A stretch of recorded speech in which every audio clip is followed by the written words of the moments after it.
Snigdha Cheta, how Guru Maharaj was so soft hearted. He was always concerned how to encourage devotees, how to help them so that they feel more and more enthusiastic to serve Srila Prabhupada. Like I remember when in childhood we used to come to Ujjain, we were little children and there were less devotees at that time because temple was new. Gurma used to give a lot of encouragement. He used to sit with us. He used to even say, "Oh, what are your grades like in school?" And he used to encourage us to play sports and other things. So one time we came from our college and there was Kirtan Mela scheduled in Ujjain.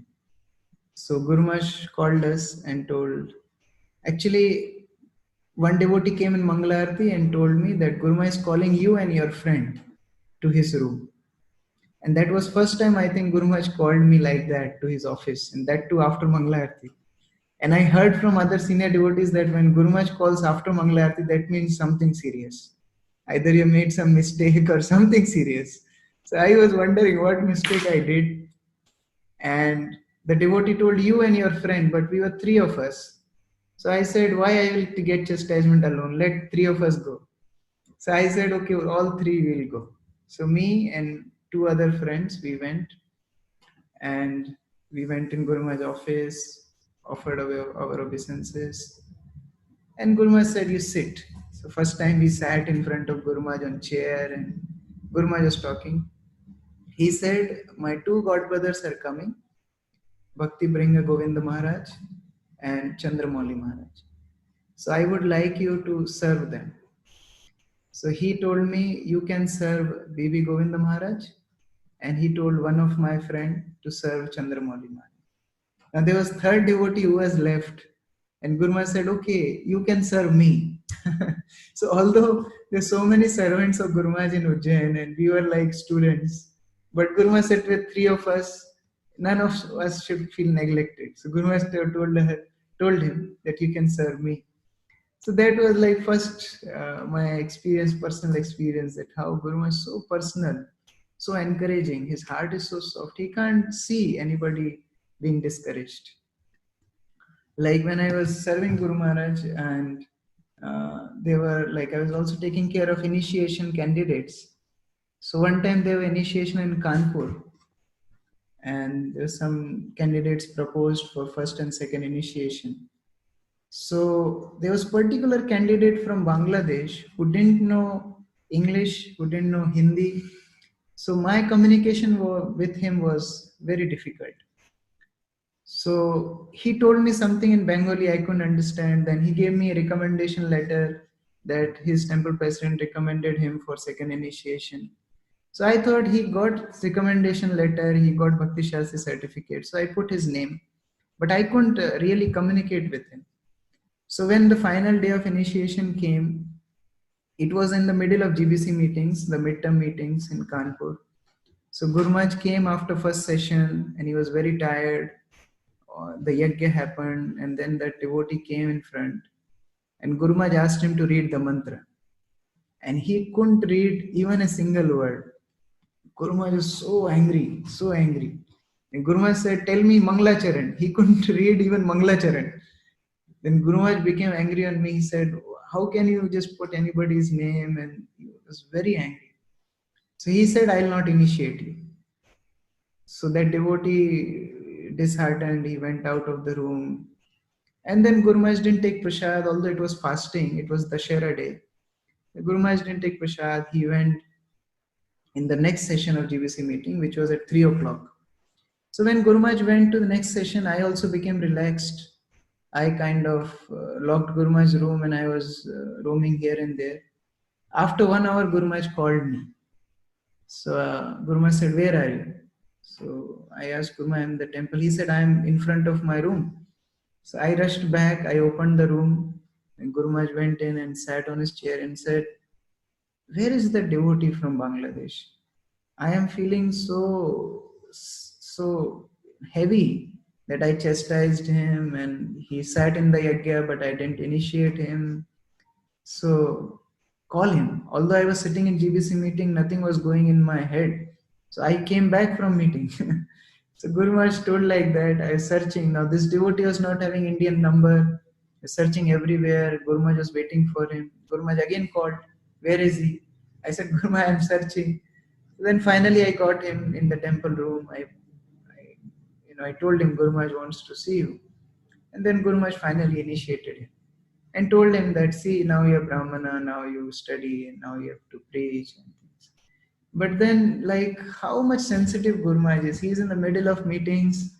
He didn't take prasad since morning till 4 o'clock in the evening.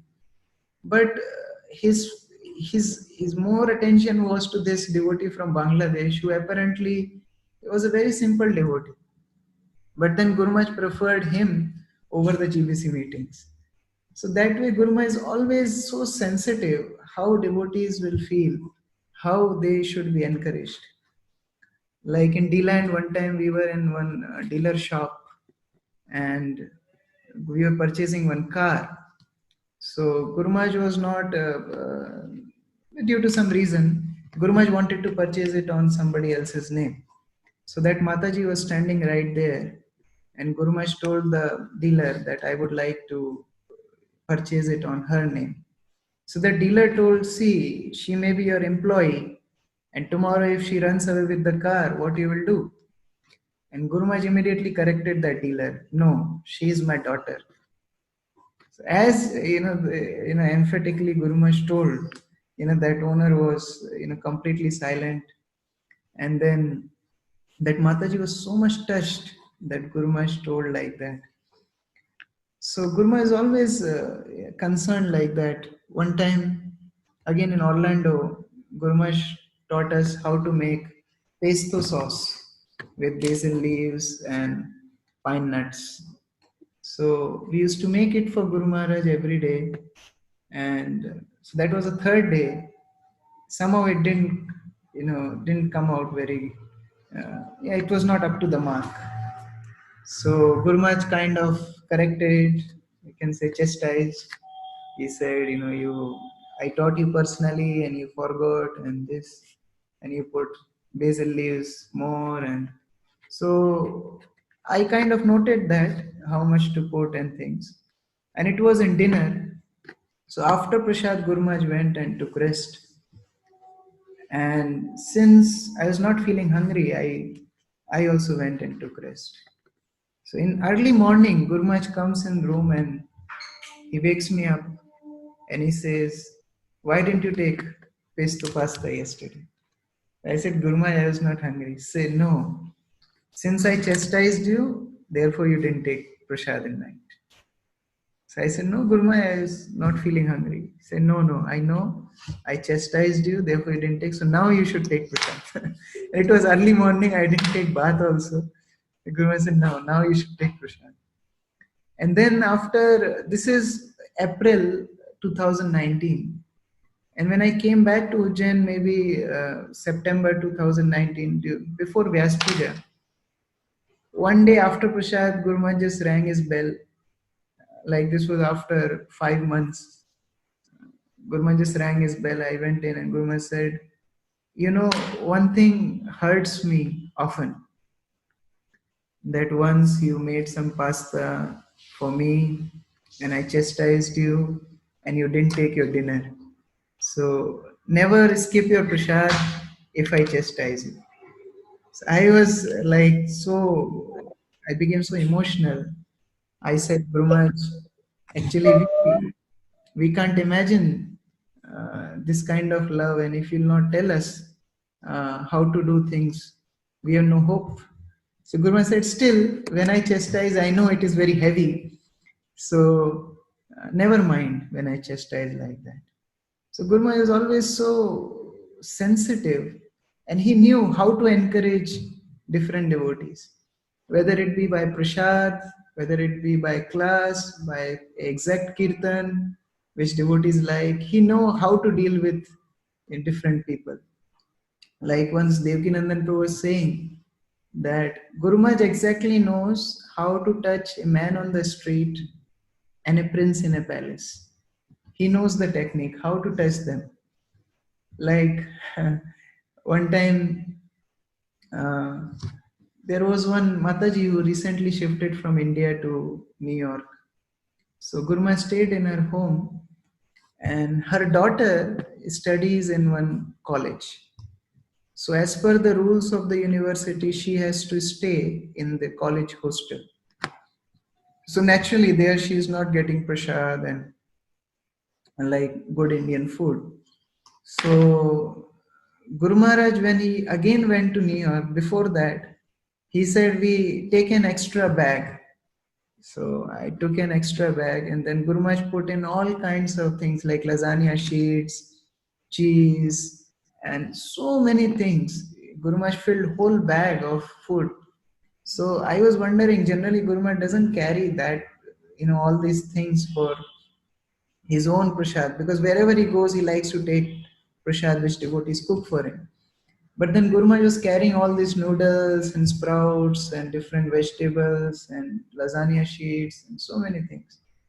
And finally, we went to New York, and Guru Maharaj personally cooked lasagna and different items and even cupcakes.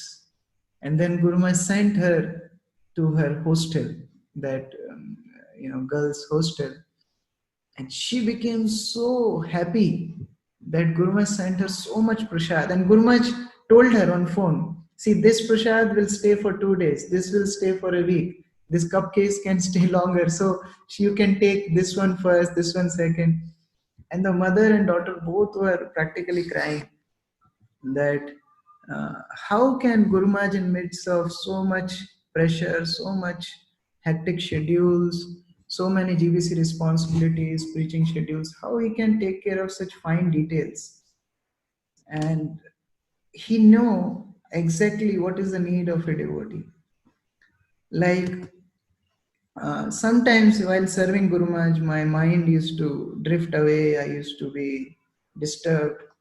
And at many times, like I have experienced that Guru Maharaj exactly catch, like where, he wants to correct me or touch me. Like one time I was cleaning the tiles in front of the house in Orlando using pressure washer. So I started at 5 o'clock in the morning, and I was cleaning it already 6:30. So I was wondering that today I could not chant, and now whole day I'll serve Guru Maharaj. I have to go market with him. I have to do this. I have to do that. When will I chant my rounds? So as I was thinking that, Guru Maharaj came out with his bead bag in his hand, and he said, Krishna Kishore, how many rounds did you chant today? I said, Guru Maharaj, I didn't chant till now. He said, you can clean it afterwards. First you chant. So exactly what I was thinking, Guru Maharaj just caught me right there. Then same day, after Guru Maharaj's lunch, I was washing the pots. Once I cleansed all the pots, I was mopping them with a cloth and then arranging them in shelf. So after I did a few pots, I was thinking that what type of country is this? There are no devotees, less manpower. If it would be India, there would be so many people to help me. And then Guru Maharaj comes out of his room and says, and this is what I was thinking in my mind. So Guru Maharaj comes out and says, you do all this service alone today, I'll help you. I said, Guru Maharaj, no, I'll do it. No, no, no, I'll help you. And Guru Maharaj picks up another cloth and start mopping the pots which I washed. So I said, no, Guru Maharaj, I'll do. No, you do half, I'll do half. So like that, exactly whatever was going on in my mind, Guru Maharaj was like catching it and encouraging me further, like curing my disease. Another day, devotees were painting Guru Maharaj's roof, and Guru Maharaj's car was standing in next to the building. And somehow enthusiastically they were painting the roof, and they didn't, they never thought that the paint will go on the car, and that whole paint somehow fell on the car.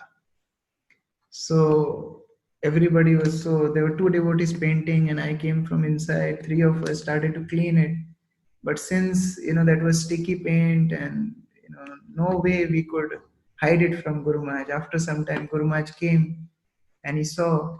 And Guru Maharaj also started to clean, taking one cloth and water. He was also cleaning. So somehow we were cleaning for a long time, but that has to be done meticulously each point. So it took long time. And the devotees, those two devotees left, and I was left alone cleaning. The same thought came to my mind that if it was India, then I would have just told somebody that some simple brahmacharis would have came and they must have cleaned the car. But then I have to do it all alone. Then Guru Maharaj again comes and again catches me and he says that Krishna, you don't worry. When you go back to India, you don't have to do all this. So exactly like how he understands the heart and encourages. This was so wonderful. Even when apparently Guru Maharaj may chastise, but then he knows how to encourage somebody. Like one time Guru Maharaj had some swelling in his leg. So he could not walk without support. So Guru Maharaj was sitting at one chair and he said, be around, if I need something, I'll call you. So I was around, but then in the meantime, I remembered that I put some clothes for drying and I want to bring them back because I have to iron those clothes for Guru Maharaj. So I went to pick up those clothes. In the meantime, Guru Maharaj looked for me and I was not there. So then when I came back, Guru Maharaj chastised me that you can see my condition, I need you. Even if I have to drink water, I have to search you and I have to wait for you. So Guru Maharaj was not very happy that I was not present. So I was silent. And after some time, Guru Maharaj wanted to go back to his room. He needed support. So I was there and Guru Maharaj was putting his hand on my shoulder and he was walking. So while walking, he said, so we fought and now we are friends. So, so he is like always like sensing how devotees should not feel disheartened because heart is very soft. And that makes him a perfect leader, Supraneta. He is perfect leader. How a leader should behave with his subjects, how a leader should behave with his team, how a leader should behave with his superiors. Guru Maharaj perfectly depicts in each and every aspect of his dealings.